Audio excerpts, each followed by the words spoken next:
In a way, throughout my service, I kind of did all what soldiers do. Stand in checkpoints, arrest operations, house demolitions, and other stuff that you find yourself doing when you're a combat soldier in the occupied territories. And from time to time, I had some doubts and questions about whether what we're doing is right or wrong. And sitting down outside of Bethlehem in the barracks and starting to think about life as a civilian was for me the moment of change. And at the first moment, it was a very terrifying moment, because once you stop thinking as a professional combat soldier, you lose justification for 90% of actions you took part in. At first, you want to believe that it wasn't you going around the streets doing it, the uniform, the helmet, the rifle, walking alone.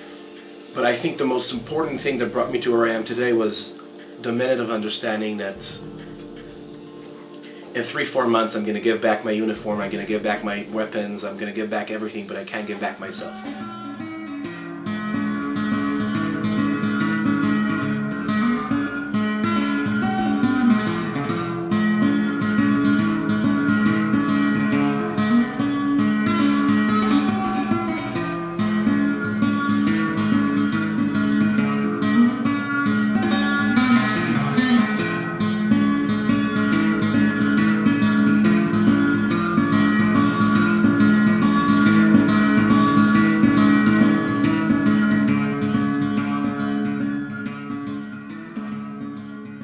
Suddenly, out of these thousands of visitors, a few dozens were just like us, young, fresh veterans who came out from different units and different areas, and they came to the gallery. Hey, I have the same picture. We did the same, and meeting one after the other till you understand that talking about our unit in Hebron is not even opening this Pandora box.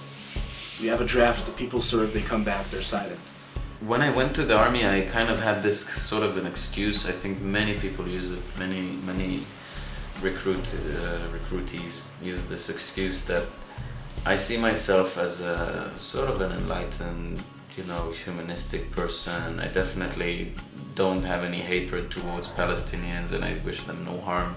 So it's much better that I will go there instead of some blood-crazed maniac that really just wants to kill people. And it's a very difficult excuse to diffuse because it sounds very reasonable, it makes sense.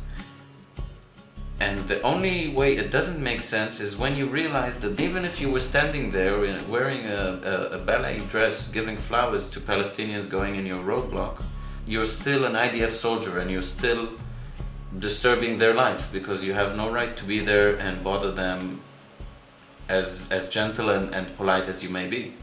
And it sort of throws you out of the family of humans kind of for some time when you're a killer. And even if you don't have to actually go and shoot people, you're trained to do that, and you walk around with a gun with the purpose of, it's not a water gun. It's used for killing people, and you carry it around in case you'll have to kill someone. So you're in this mindset. What if I have to kill someone tomorrow or today? When you live in a place where violence is not only the only answer to everything, where violence is your instinct, okay? That's the meaning of being a combat soldier, is that violence is your instinct. And you cannot say that it doesn't impact you and your society.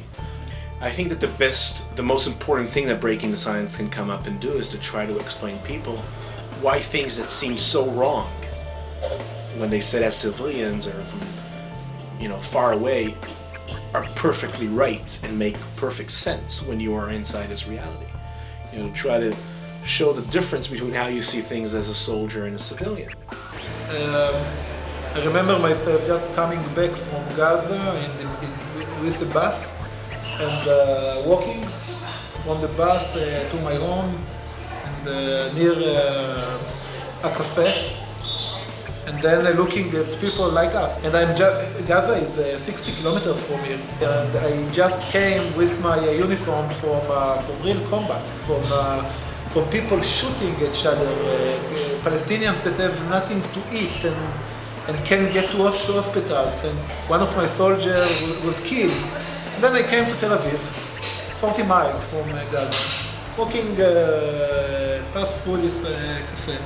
And see everyone is fine, and everything is very great, drinking coffee and etc. The experience difference in 1 hour was so shocking. And I get here and I couldn't stand it. It was very shocking. And there's a lot of people, you know, in the slang in Israel, we call it who flip. Yeah. People who lose it. You know, I know some personally. And there's actually hospitals with dozens and hundreds of people who But it's not only that. It's cannot not only live their hospitals. life. It's not, the problem is, you know, getting to hospital is already fine. Yeah, I but- mean, it's all the people that you don't even, you know, like our generation is also a generation which is completely disassociated from what's happening in public sphere, and I think a lot of that is connected. Like we actually grew up here in Israel, learning that, you know, even though history has proven that every military that occupied civilians became corrupt and took down civil society with it, we all grew up on believing that we're different. That, you know, we can actually do it with silk gloves, you know, we can do it nice, neat and clean. And that's, you know, we all went there believing that.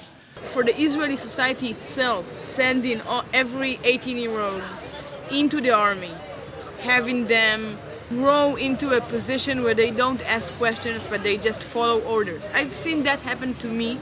In a period of 8 weeks, I was taught, and I remember that it's not important to ask why they tell me to do that, just do that. Because it's easier, because you get used to it. Regardless of the Palestinians and the occupation, having a civil society where people are raised to not ask questions, to not try to change reality, but just to accept it, I think it's hurting this society in much more than only the occupation itself, but in general, in all fields of society. Because that's even more basic than the occupation itself. It's the way we are as a state and as human beings. The most strong memory I have from the opening event was, you know, standing in the center of the gallery, and, you know, all the pictures are on the wall around, and, you know, these hundreds of people who came to the opening were walking around, you know, seeing these images, and they were shocked, like, you know, what is this, you know? And I remember standing in the center of the gallery, and one of my soldiers, like, teasing me from the side, saying, you know, what are they feeling, you know, shocked about? I feel at home. And I remember I said, looking around and saying, man, you're right. This is home for us. You know, this is the material that our 3 years were made of.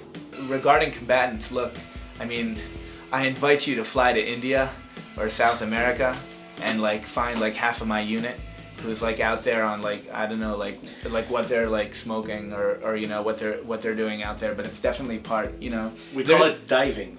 Diving, right? There's a whole structure like set in our society, which is even considered like normal. That's the craziest thing about it, about like how one goes and like suppresses like those 3 years. So parents would be like, yeah, my kid just got out of combat. It was like, you know, and they talk about it. It was like it's like some 3-year like summer camp, and now he's off in India and he'll be back and he's going to university, and a lot of times that, you know, that sort of year abroad is really just like an escape and a way to condense, you know, your feelings. So I think it's just like, you know, Mexico was with Vietnam, that it's, you know, kind of like, you know, a place where you can take it all out or suppress it all in, but far away from home.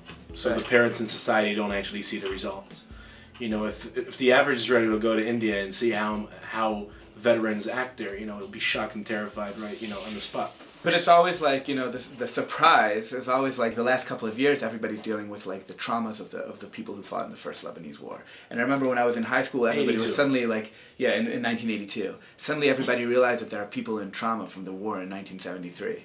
And I imagine in 10, 15 years time you'll have like all these, you know, movie producers coming out with movies about the traumas that they went through as combatants in the Second Intifada.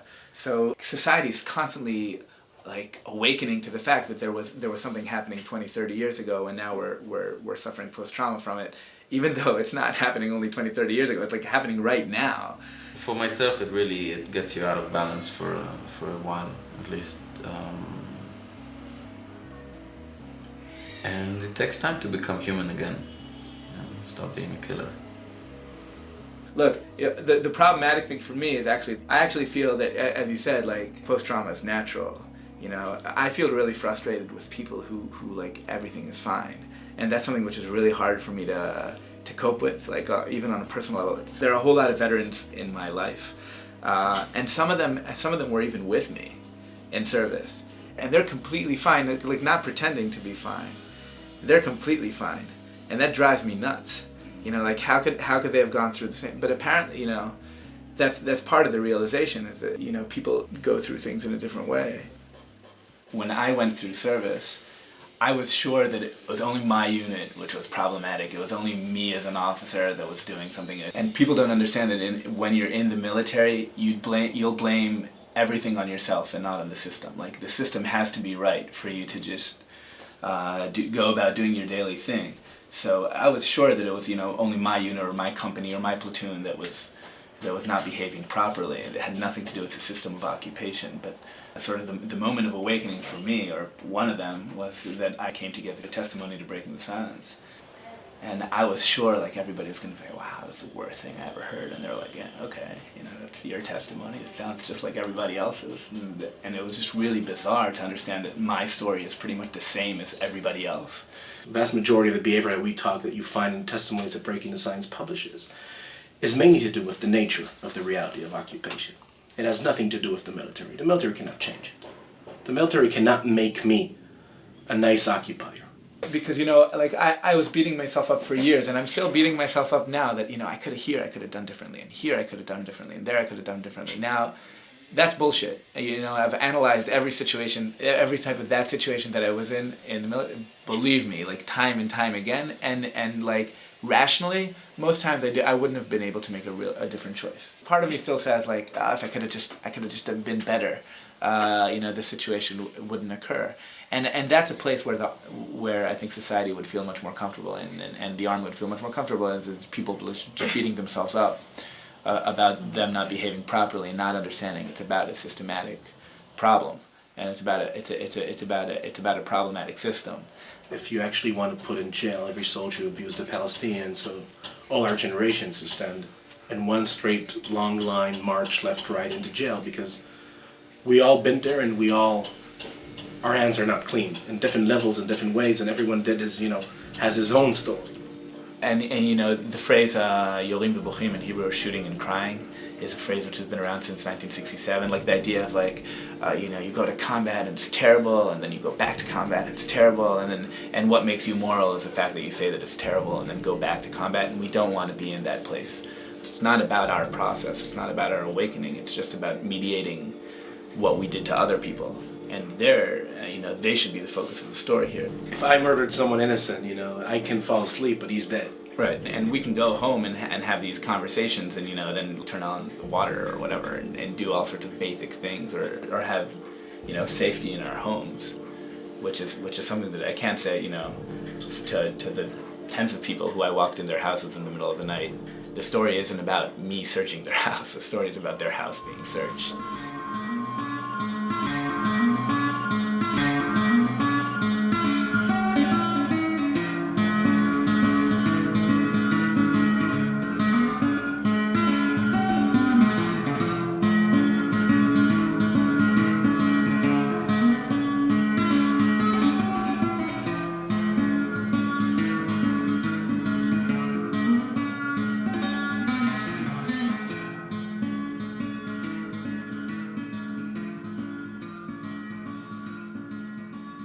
I mean, people like veterans as long as they're, you know, that's not, as I'm sure you all know, that's not something which is unique here. People like veterans when they're, like, heroes.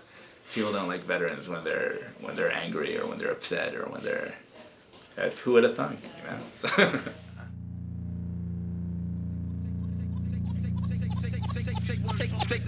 Take these words home and think.